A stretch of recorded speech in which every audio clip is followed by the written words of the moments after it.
Did you know that the foundation of your faith directly impacts your future?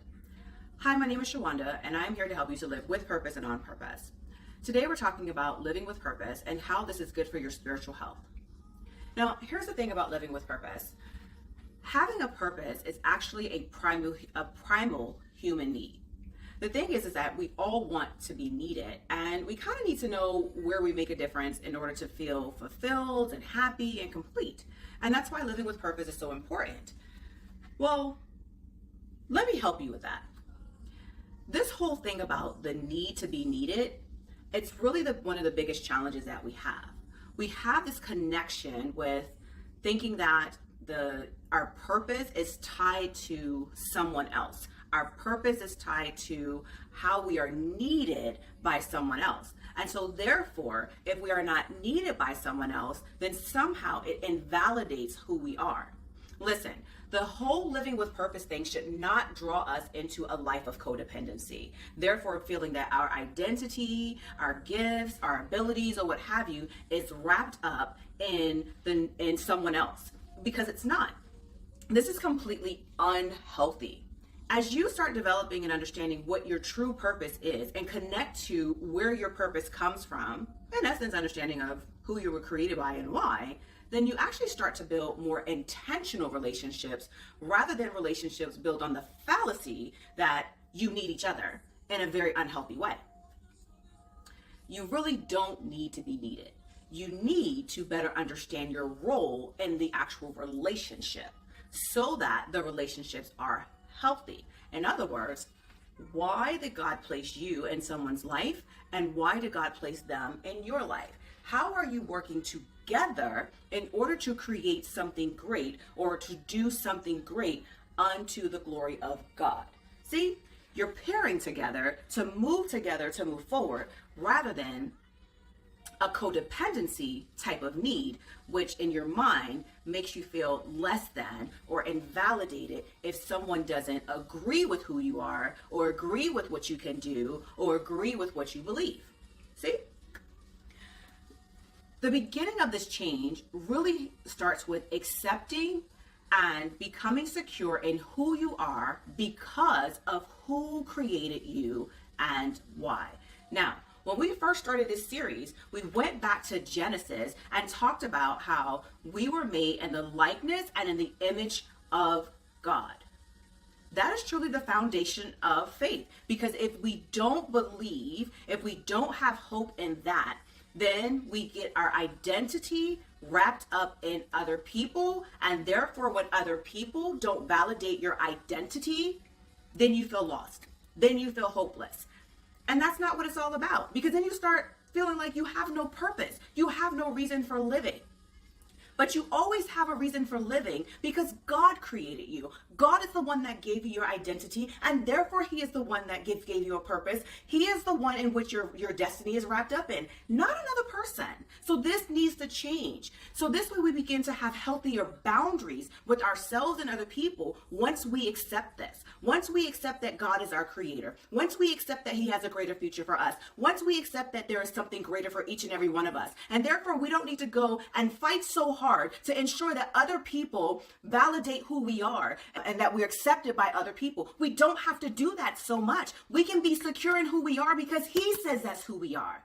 This way we are less likely to also compromise ourselves and compromise our beliefs, compromise our values for the sake of relationships that are actually unhealthy because we somehow believe we need them. This is how we get ourselves in trouble, and then we start becoming frustrated, angry, annoyed, hopeless, and downtrodden because we're chasing after people rather than chasing after God. You knew I was going to go there at some point. So here, let me help you. I definitely get it. I get it. We need to find meaning in life. Because as you go through day to day, you're wondering, like, what am I doing? Why am I doing what I'm doing? Why does this all matter? You don't want to feel like you're wasting your time here. And living with purpose actually gives meaning to each and every day. We want to be able to have hope. That's what we want at the end of the day. When things seem bad, we need to have hope. Having purpose or having a purpose means we have a plan, we have something to strive for. That's where hope is, right? But that plan comes from understanding that Again, you were created by God. First, he has a plan for you. What is that plan? And are we seeking him for that plan? Are we seeking him for some kind of understanding? And part of that, again, is looking at those gifts, talents, and abilities that he gave you. So if we're seeking validation from other people to acknowledge your gift, then what you're doing is you're saying, God didn't give me anything. He didn't give me a gift. He didn't give me a talent. He didn't give me ability. Who actually gave it to me is this person over here or this person over there because they told me I had it. No, you had it before they even met you. You had it before they even saw you. They don't get to invalidate something you already had before that person came in existence into your life. Because the who was already in existence before then was God himself. When you start understanding that God created you, that he is the one that has given you identity, that he is the one that has given you purpose, then your values change. Your values change. Our values are like a compass. And a compass basically kind of guides you along the way. Now, the way your values actually change is because if you're looking at God as the one who created you, he has a plan for you, then obviously you're getting this information from somewhere. You're not just pulling it out of random air. You're actually reading his word. You're going to the word of God, which of course has to be the Bible. Yeah, has to be the Bible. So you would go to the Bible, you would read the word of God, and then you would start reading the word to start getting some guidance and some understanding. Because this is one of the best tools that you can use to start gaining some type of knowledge and then start gaining wisdom for the direction that you need to follow, and also to really understand, because honestly, even in there, it talks about God giving you purpose. It starts and a destiny. Now, if you're a parent, you know how important it is to impart strong values when it comes to your children. But where do these values come from? If you are a parent, you know how important it is to impart strong values when it comes to your children. So remember, we talked about the foundation of your faith has a direct impact on your future. Well, your children are the future. So what you believe and how you believe is what you're actually going to teach your children, and what your children are going to teach their children. So the values you teach them, depending on where you get them, is how they're also going to carry out their life, and then what they're going to teach to others. Has a direct impact. Without your values, you actually feel lost and insecure. You have nothing to stand on. So remember, we talked about compromise. Because without values, you will compromise yourself in various situations. In other words, you get in where you can fit in. You know, we hear that a lot, right? You get in where you can fit in. Well, that's a lot of the compromise. In other words, you basically become a chameleon. Well, there's this group over here, so I'm going to do what I can to fit in over here with this group and hope that they accept me. And then I'm going to go over here to this group, and I'm going to do what I can to fit into this group. So you change your colors, or you change your colors based off of the group that you're in. You change your colors based on the environment that you're in. You change your colors based off of the person that you're in. But the truth of the matter is, what is your actual color? Who are you truly? Do you even know? And have you lost your sense of self because you keep trying to fit in, hoping that somebody somewhere will actually accept you? The goal for you is to take a step back. Learn who you are. Learn who God says you are first, and then decide which group is worthy of you being a part of their group.